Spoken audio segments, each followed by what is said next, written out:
Šī video mēs paskatīsimies week 4 practice problem license, kas ir uzdevums par numurzīmu nolasīšanu no faila.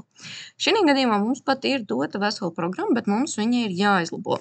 Ja mēs mēģināsim viņu palaist, mēs redzam, ka viņa pat nokompilējas, mēs viņu varam palaist, bet būs nedaudz problemātiski. Jo pirmkārt nevar nolasīt pareizi failus, ja jūs neierakstat, kas ir jāpalaiž.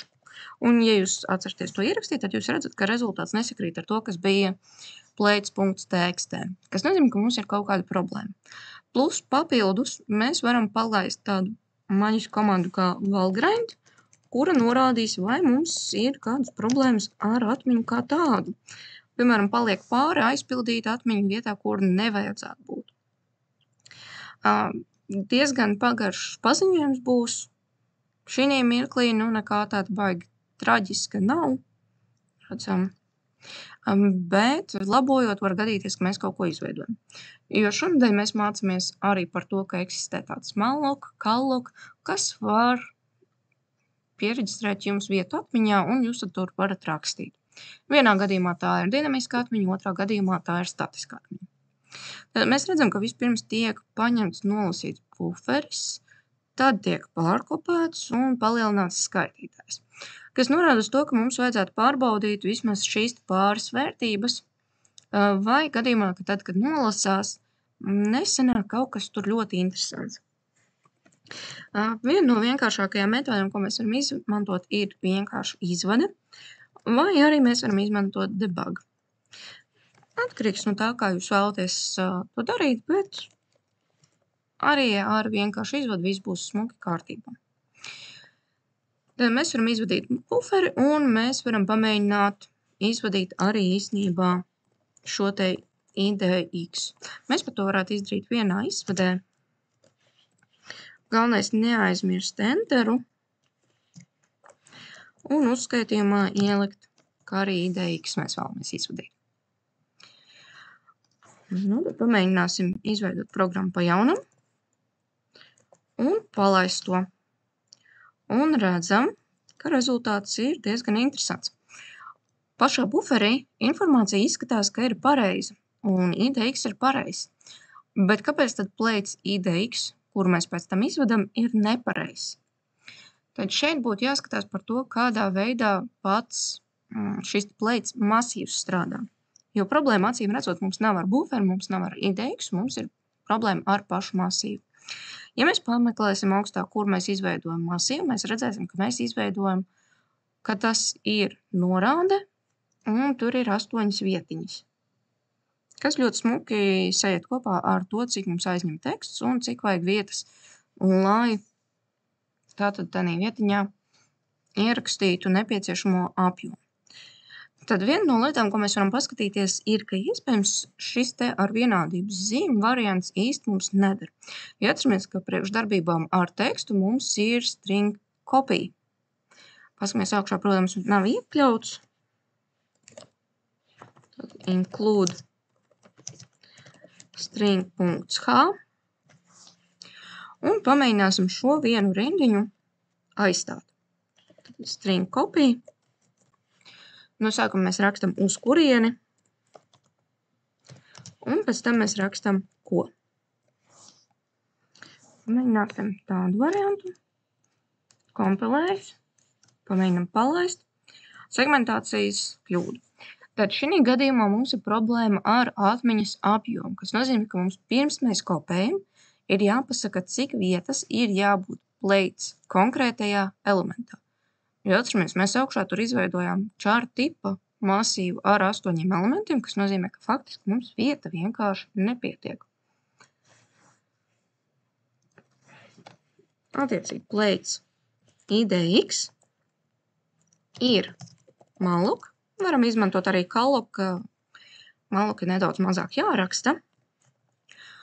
Un šeit norādam, ka atmiņa, ko mēs vēlamies norādīt, ir buferis +1. +1 faktiski vajadzētu vairāk, lai visa aizvēršanas simbolu un nedaudz ir rezervīta.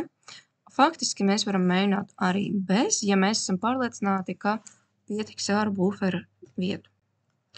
Tad skatāmies, ka mums ir jāiekļauj vēl viena biblioteka, tātad std.lib ir tas, kas atbild par mūsu mainīgo izmēriem. Ir tīpaši par dinamisko un statisko atmiņu. Tad palaidīsim vēl vienreiz, jau kompilēs. Pamēģinot palaist, mums arī viss šobrīd strādā. Tas, kas būtu jāņem vērā, ka šādā veidā piesakot atmiņu, mums viņa faktiski beigās arī ir jāatbrīvo. Šobrīd, ja mēs palaidīsim Valgrind, redzēsim, ka jau mums ir kaut kādas kļūdas. Un, ja mēs paskatīsimies uz augšu, tad viņš arī apraksta faktiski, no kurienes uzrodās šīta kļūda. Ka pie vainas mums ir mallocs, un mums vajadzētu tā kā iztīrīt šo te atmiņu. Šī ir salīdzinoši sarežģīta atskaita. Tālākos uzdevumos par šo te mums atbildēs arī šis te check.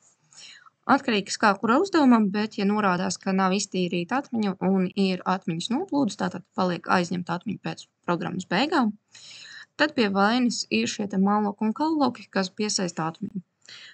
Lai iztīrītu, mums vajadzēs programmas beigās pielikt papildus rindiņu.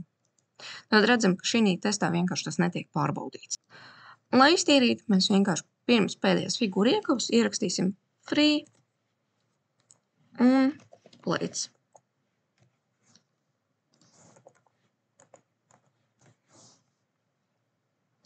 Tad redzam, ka nesakrīt. Tas nesakrīt, tāpēc, ka mēs faktiski piesaistījām nevis pašam plates, bet mēs piesaistījām konkrētiem elementam. Tad šī gadījumā mums būtu jāiet ar ciklu palīdzību. Mēs varam arī nokopēt vienkārši iepriekšējo ciklu un pārnest šo komandu iekšā un pievienot, ka mēs tīram īto elementu. Tad jau varam nokompilēt un palaist. Programma vēl joprojām strādā, vienīgā atšķirība, ka mēs beigās iztīram šo te atmiņu, ko mēs esam paši aizņēmuši. Redzam, ka samazinājās kļūdu skaits par 1, taču ir jāskatās, kādu iemeslu pēc mums kurā gadījumā uzrādīs Valgrinds kļūdas. Ja mēs vēl kādā vietā būsim aizņēmuši atmiņu, tad arī tas būs jāiztīra. Ja mēs atveram failus, tad faili ir arī jāizver, ne tikai jāatstāja atvērt. Tad šeit mums ir fopen, bet fclose mums faktiski nav. Jāpaskarās mainīgais, infile.